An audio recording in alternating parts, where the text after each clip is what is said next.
I had the privilege of doing 3 of these loops through our city and meeting some really interesting people along the way. And yes, thank you to all of you for being part of it and participating and allowing us to take you through this journey. You trusted us, and thank you. I'm very grateful for that. I feel like the way the journey was curated played an excellent role in contextualizing how the relationship between man and machine and man and nature comes into play. For me, the city escape was more than just a journey because I learned a lot about PE, the good and the bad side of it, the hidden gems of the city. It can be so hard to be in a space of activism, in a space of wanting change and doing change, that it is isolating, that you feel like you're the only person who's doing it. It was affirming to be in a group of people that are also doing and are also thinking and are also feeling in the same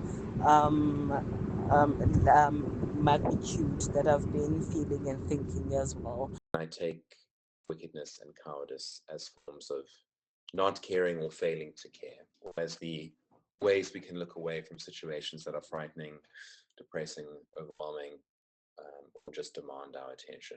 So what I was really happy about after my journey was the experience of caring much more deeply about a place than I had before I went there. And I don't think the latter experience of caring would have happened if the leaders of the journey did not care. I think the thing that has been the sort of focus of this third journey for me was the power in community, not just as a collective, but as a network of connections and relationships between individuals, just by bringing the right people together at the right time and in the right place, and get talking about the right things.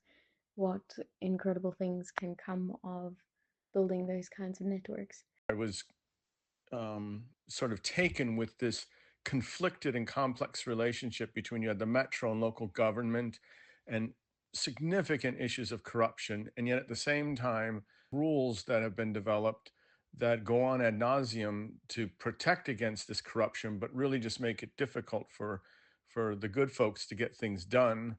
And then you have businesses and third sector organizations that really want to innovate, and then community groups trying to be active. So it's a very complex chemistry of interactions that essentially, I'll use my word, are entangled. I think there are positive entanglements and then also very negative entanglements. But I think we can change things if we want to. That's what I saw in the different places we visited. I think for me, the long and short of it was that this was the good, the bad, the ugly, and the beautiful of Nelson Mandela Bay, which is a typical sort of coastal metro environment. When I left my place heading to the City Escape 2055, I was just like a neutral molecule. Didn't know what to expect. But right now, as I sit down, try to reflect, I pretty much feel like I'm magnetically charged. I'm trying to battle with the transformation, trying to ask myself, where do we fit in as human beings? What contributions can we do? How much more can I do as a person? The Horizon 2055 City Escape was really an escape for me. I have been overwhelmed by my academics lately, and this tour introduced me to a group of great individuals who made me realize that I'm not on my own. It was very wonderful to experience Gqeberha like that. Even though I'd been here for so many years, I realized that there was so much that I did not know, and so much that I experienced this weekend was quite eye-opening. The whole journey just took me out of my own comfort zone, and it opened my eyes to things I never imagined I'd see. I am very enriched for having experienced what I experienced with this escape. I'm really eternally grateful because there's no other way I would have experienced this and been exposed to this and met the people I would have and gained this understanding. It's taken me a week to decompress and to gather my thoughts and to reflect, and I found the whole experience to be extremely enlightening and fulfilling and enriching, but also very, very draining. It was such a great experience, and it was really nice connecting to everybody. I hope to to stay connected to many, if not all of you in the future. I think overall just really grateful for the incredible diversity of experiences, places, people that we got to meet throughout. The climate crisis and planetary crisis and poly crisis and oh god, oh no. That in a way the first day brought to the front in my mind, and it was almost like all this underlying stuff that I've been thinking about but not really grasping the full extent of, maybe, or like experiencing it in such a visceral way. Yeah, so it was a place of discomfort. The community of New Brighton and Motherwell still cannot access a beach to do their ritual cleanses. It's a culturally sacred space that they cannot have access to. And I think that is just the biggest shock for me. Pollution aside, industry aside, all of the other things which were also huge, is this idea of something that is or should be sacred has not been dealt with, and there has been no alternative that has been provided to make humanness the priority. I often think about the work we do in sort of environmental stuff as Alex's sort of, what is it, Sisyphus moment of pushing the thing up the hill. And that sometimes we might think that those little things don't count. But yeah, they do work in time, or don't they? So that's some of the stuff that I'm struggling with. I do remember being at Brighton Beach when I was a child. There's an image of me and my brother with my mother, I think, at Brighton Beach. And so it was interesting to kind of have interacted with it at that particular point in the 90s, and to now see what it had become, this kind of vacant place. It was incredibly liminal, incredibly interesting, incredibly heartbreaking, but also incredibly, there's something about it that you can't look away from. The thing that stuck with me the most is still the first experience. I almost see it as one experience of the Brighton Beach and Fishwater Flats because it's linked. What really stuck with me was the fact that marginalized communities in the northern areas, there's already been this whole complete catastrophe of apartheid and displacement and oppression. And then the fact that even post-apartheid, which, I mean, this is years later, we're still dealing with these issues. They haven't been solved.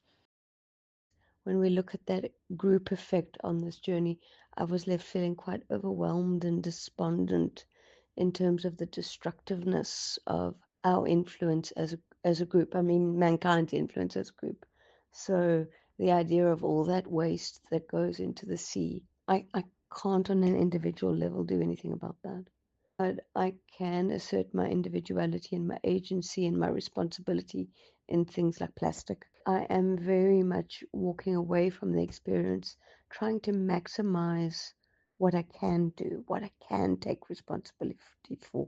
The main concept that stuck with me, even in my reflection on day one, was the duality of life, the double-sidedness, the contradiction even of life, that we're living this manicured existence on one end, yet this completely other end of life exists as well, where that we don't even take notice of, brought to life by the metaphor on the reality of Fishwater Flats. We don't know where our stuff goes. I mean, I think what was clear to me was the value that we place on sewage versus the value we place on cars, and that all our ingenuity and that goes towards cars rather than sewage. But we would be equally able to solve the sewage issue if we applied the same kind of thinking and logic and technology that we do to VW. Starting off at Brighton Beach and the Fishwater Flat sewage plane was rough. The smell was so overwhelming, and I was so shocked we were not given any face mask, but I just understood why at the end. What struck me even more was seeing the workers there without any mask either. I think the point was to make us feel what they go through every single day. The reality behind what keeps our lives running smoothly. It just hit hard. We never think about the people behind these systems. When you got to the Fishwater Flat sewage plant, I saw that our lack of knowledge about sewage makes the plant work harder than they expected. To me, walking through that grassy passage surrounded by the swarming birds and their nests, an incredible experience. And it stuck out to me how these birds have persisted in what I would consider a hostile environment. And it's a small comfort knowing that even if we make things impossible for ourselves to carry on, life will undoubtedly continue, albeit changed. I found the visit to the sewage plant ironic in my mind, as we were told that it was once a spa resort, a place of healing, and now it has transformed into a site of waste. It's kind of a symbol, a necessary part of the city, and yet is unconsciously sabotaged by the people that rely on it to function with the things that they flush away that they shouldn't, and consciously sabotaged by vandals, leaving parts of the plant non-functional. You have these very passionate people doing amazing things and making a real tangible difference in the lives of people on a daily basis. So talking about the Love Life Centre, talking about the Swartkops Conservancy, talking about the Motherwell Hub, Recycle Hub and Community Centre, these are beacons of hope. These are islands in amongst a sea of troubles. I think one thing that struck me, despite the fact that we went to some places that were facing some real challenges like the Motherwell Canal and the sewage works, is kind of the determination of people to try and make things work and to try and do better. And I know we in the Bay are faced with a dismal set of leadership that is not enabling that potential determination to shine through. But it strikes me that if we could get the right leadership in place and if we could work to unlock it, that Nelson Mandela Bay has a vast human and natural potential. We are such a beautiful bay with so many incredible spaces, and it was really lovely to get to visit some of them. Even if you look at something as simple as recycling, for example, there aren't really many opportunities for people who live in the township to recycle. Even the messaging is not there. I remember growing up, there used to be like initiatives like the Zibi campaign, Zibi in the Zibi or something like that, where people used to be encouraged to put things in trash cans. But you hardly ever see like trash cans anymore. I also loved the sewerage and the waste recycling and the reflections about decay and waste and creatively how we can reuse it. I don't know if maybe the tone of the first day was impacted so much by going to the Motherwell hub. Just having that bit of light on the first day, on day heavy as we called it, just seeing what the people were doing there was so inspiring.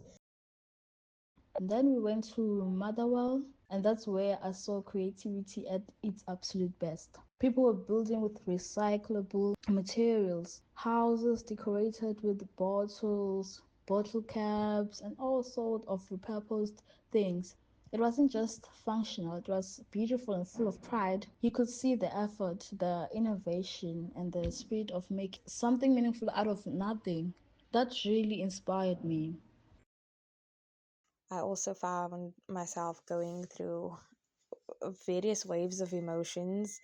I found myself feeling sad at some point, and then angry, and then also having empathy for the people that we would encounter while learning about all of these processes and certain outcomes.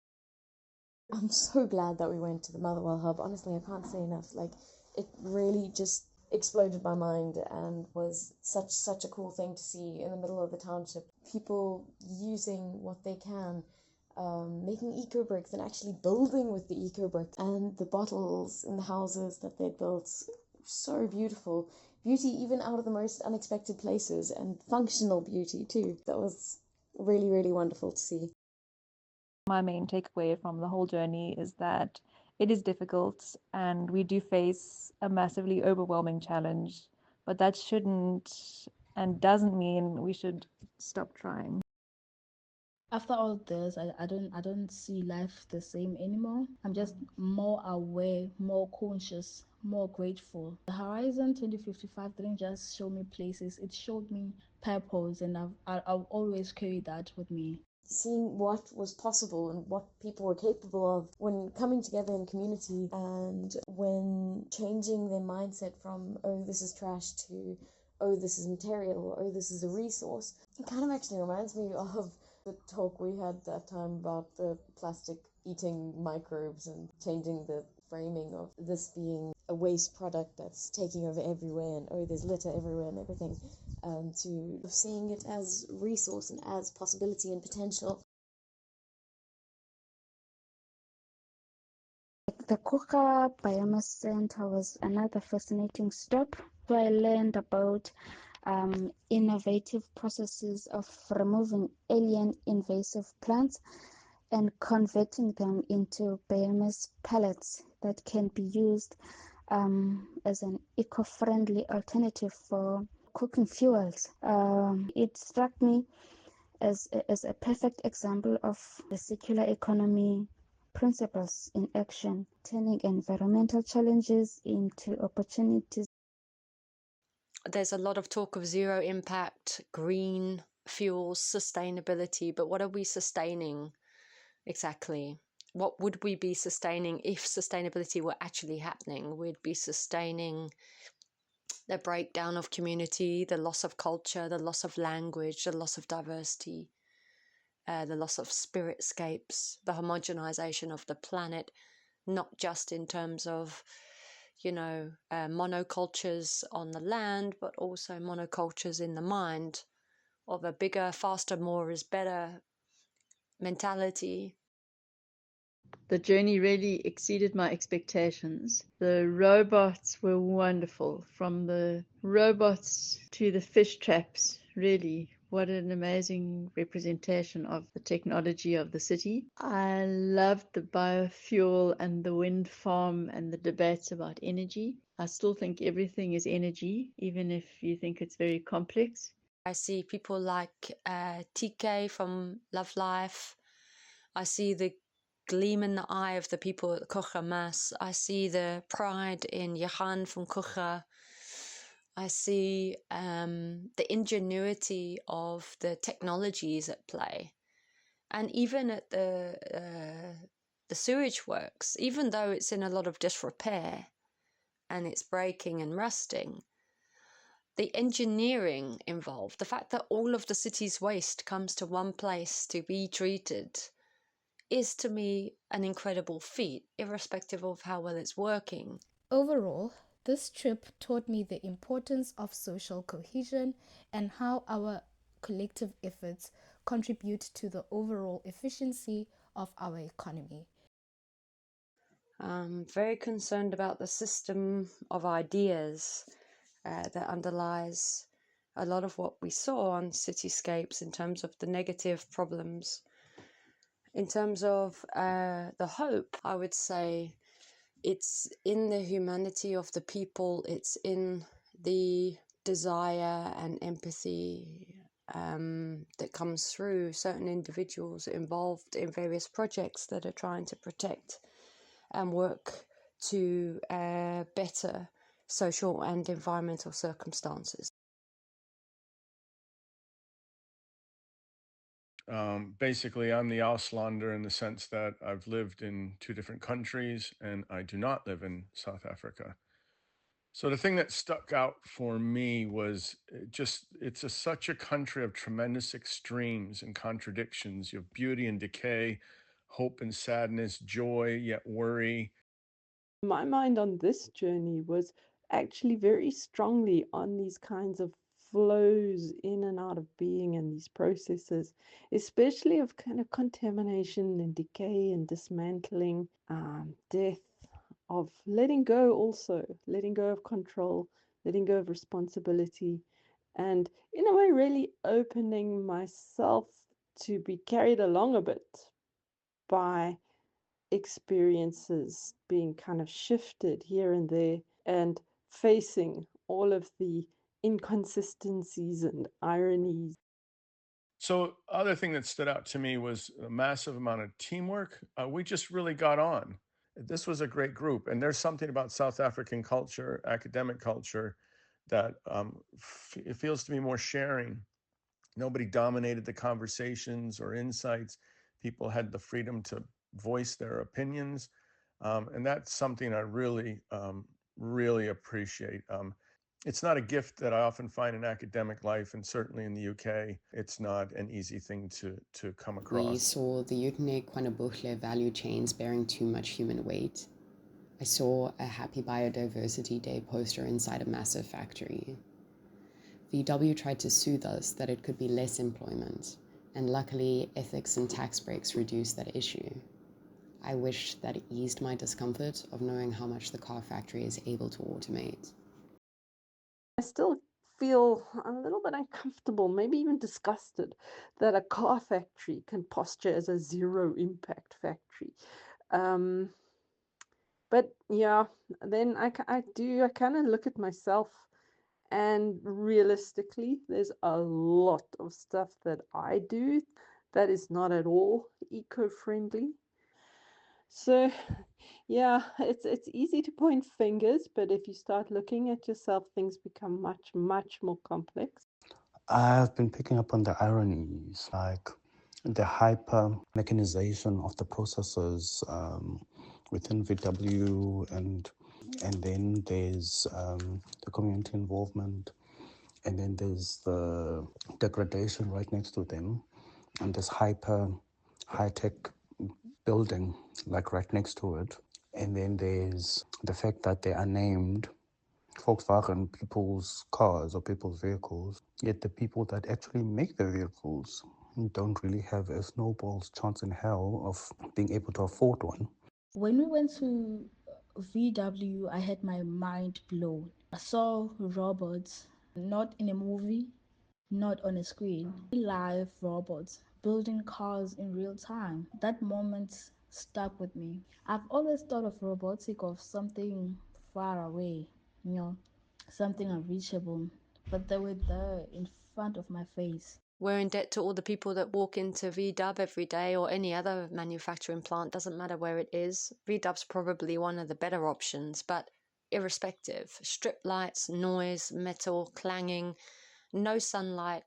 They've got nice pictures of some plants outside to try and, temper the environment, but it is a horrendous place as a human being to spend most of your life. The fact that I loved about VW is that they invest in the community of KwaNobuhle. On the second day, there was the glimmer of hope, starting with the love life. And that's where it all kind of started to feel like it turned around. The Volkswagen factory felt dystopian as all hell. But yeah, then after the Love Life Center, it felt like, okay, now there's more layers to it, kind of thing. It was a bit confronting to kind of reckon with the fact that Volkswagen and these other places are now sponsoring these good initiatives. And I guess that's where the complexity comes in, where, yeah, I'm still kind of grappling with it, I guess. I don't really know how I feel about it all, but maybe it's not something that I can feel any single way about. The visit to KwaNobuhle Love Life Youth Center, my favorite part of the journey. It was inspiring to witness how community-based initiatives, when supported by public and private partnerships, can help combat poverty, reduce crime, as well as unemployment, while also fostering the resilience and hope among the young people. So I was inspired a lot. The man at Love Life said to us that we need to stop looking at the negative. He said, stop looking at the councillors, people. Look at the people in community doing positive things. But I don't want to look away from the municipality. I want to understand how we could possibly fix it. Ultimately, if we're going to fix the environment, there has to be a legacy aspect to it. And so I saw a lot of gray heads like myself taking time to train and teach and mentor and really nurture young people who want to make a difference. And I find in life few things more powerful than that. And these young people that we encounter, they want to do stuff. They want to make their world better. Oh, yes, Van Staden's. That was, I think, also a really bright moment. Just the experience of meeting someone like Dominic and seeing the place there and the programs that they run with the people. It just felt like in that moment, like, okay, I can't save the world, but I can maybe help a few things in a few small areas in some small ways. Um, which I don't know, it feels like some kind of remedy for despair, I guess, at the least. A phrase that stood out to me at the Flower Reserve was earning trust, and I think that was a theme of the day. We went from there to see the wonderful work of the Friends of Van Stadens, and it was very inspiring. Their focus on including the local community resonated deeply with me. I feel that there's no better way to look after a place than by making it feel like it belongs to the people who are around it.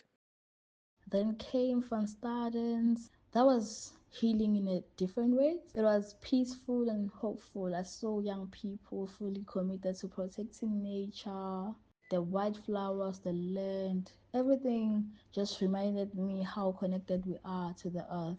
It was not just about the big solution, just the small actions too, the care and the love that need to be given back to nature.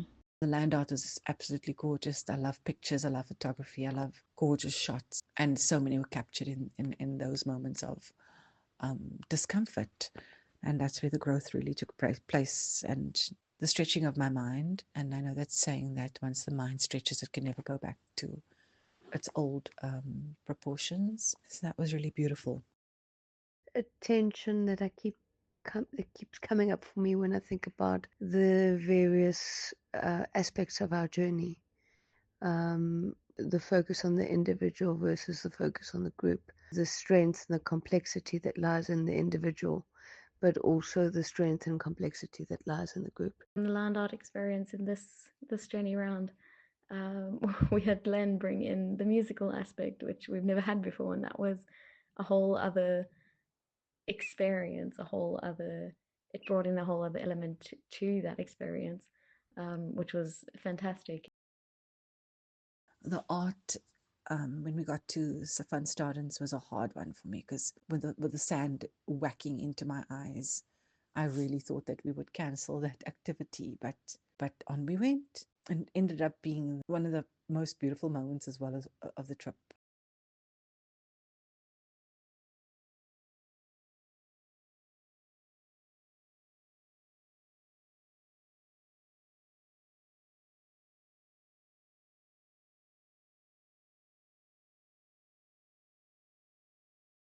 One of the highlights for me was definitely our musical ritual that we had, a sort of impromptu, improvised moment there with the shaker and the rattle created out of the bottle in the sand, and dancing around our sculpture.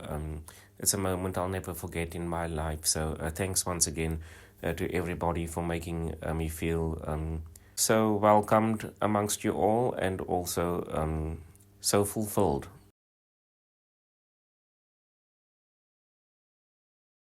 One of the things the Secret Sunrise made me reflect on in relation to the future is our sense of togetherness.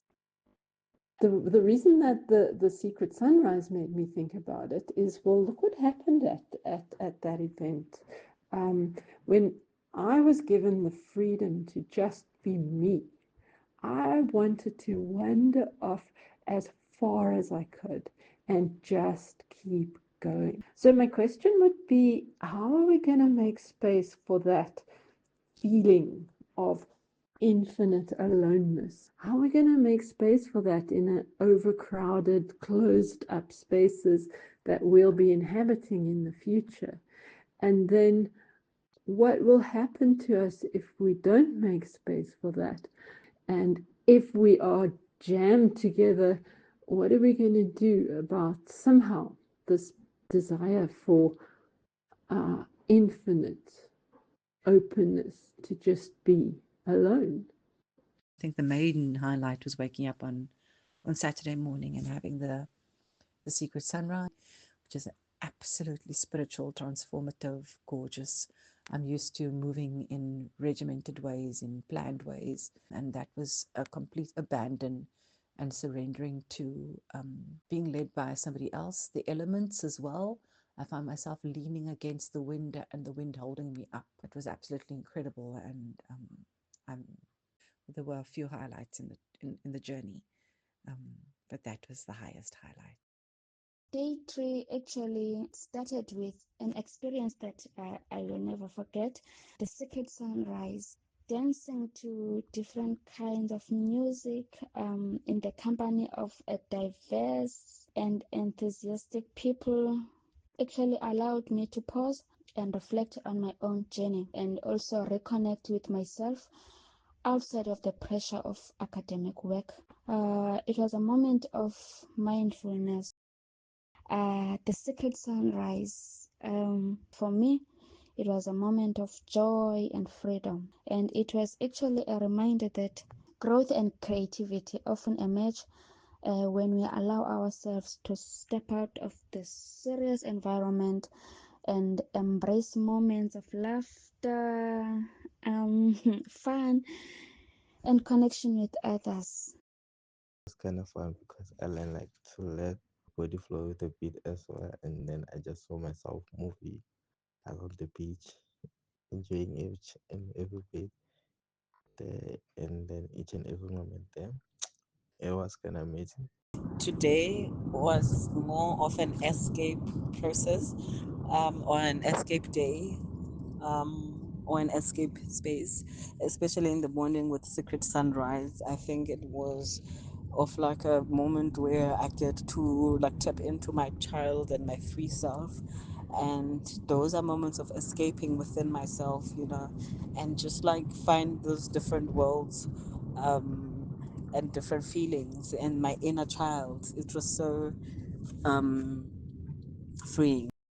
There was a lot of engagement and a lot of chatter. And there were a couple of moments where I kind of thought, oh, I'd love just to have a silent space. I felt overwhelmed by the busy.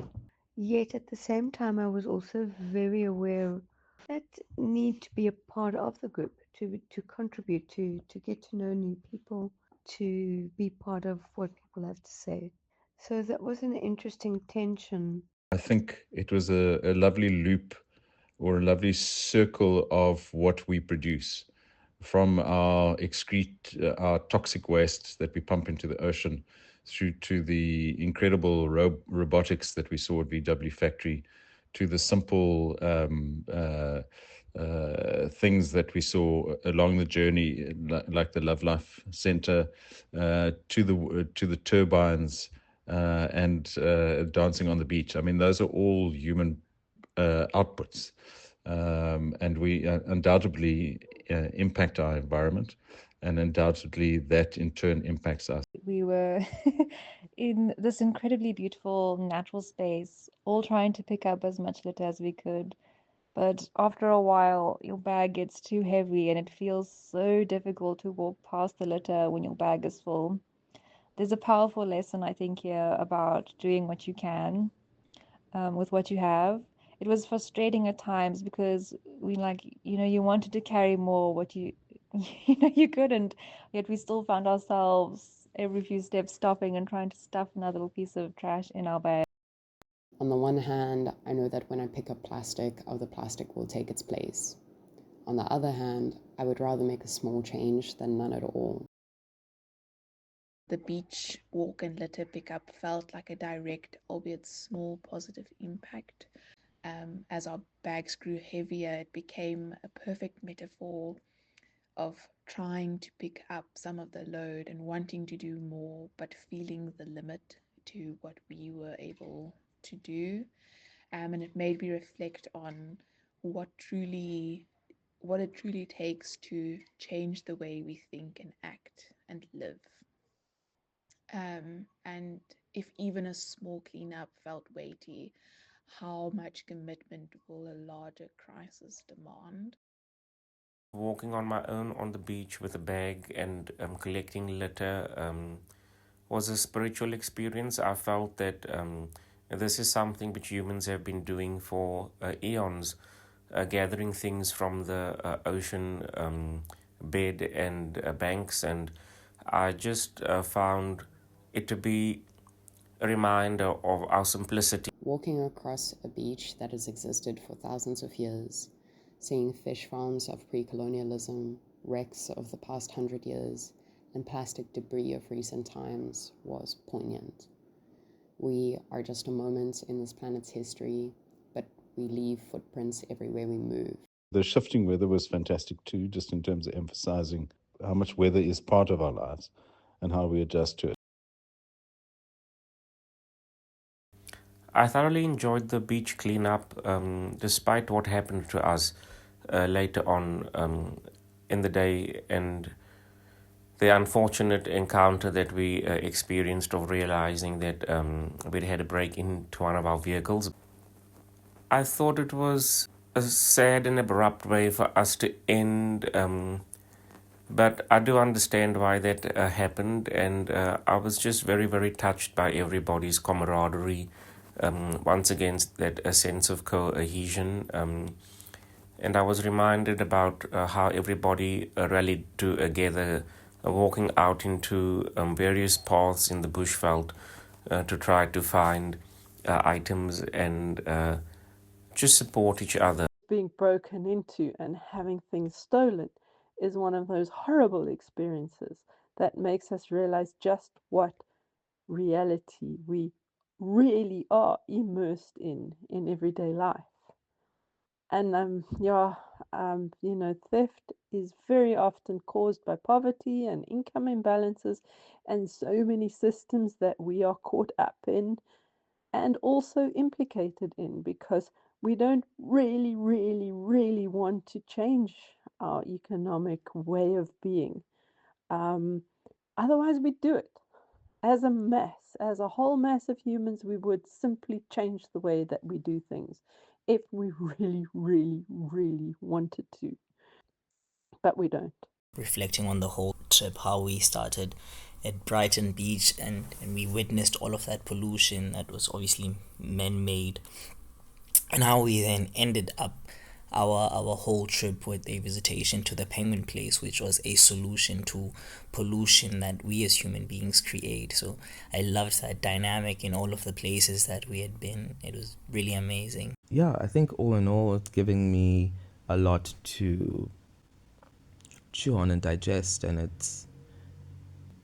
I think right now I'm kind of circling the words, waiting for everything to settle, but there is a lot.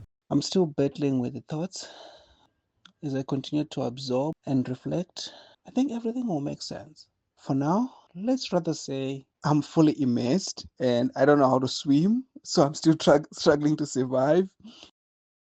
If human life needs to change for the better, it has to change right now, like right here, right now. Yeah. As we all know, people sometimes have a fixed viewpoint, and maybe not having a fixed viewpoint would be better, and just question on all the time, just question what's going on, and maybe people will find solutions that will benefit all. Throughout this journey as well, we've encountered so many problems, and it's not that I wasn't aware that they exist, but I am so inspired by the people who use the creativity to find innovative solutions to problems that we basically made ourselves. I also loved the art and the dance on the beach. Very much fun and so creative and so collaborative. And thanks to all you wonderful people. Yeah, I think the whole journey was, for me, it was so special because it allowed me to think and to feel, and to also really realize that all these spaces, yesterday I talked about safe spaces, brave spaces, they are so intersectional, and you experience one whilst you also experience the other, and that's what I was experiencing the whole weekend.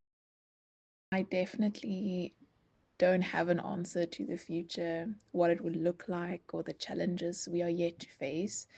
But I do definitely believe that we should never stop trying to have a better impact. And this trip definitely showed us a glimpse of why we should continue trying at least. We've been a catalyst for extinction, let's be a catalyst for evolution. And I think that's one of my takeaway from this second journey. Overall, I feel a sense of uncertainty about the future of our city and our world in 2055.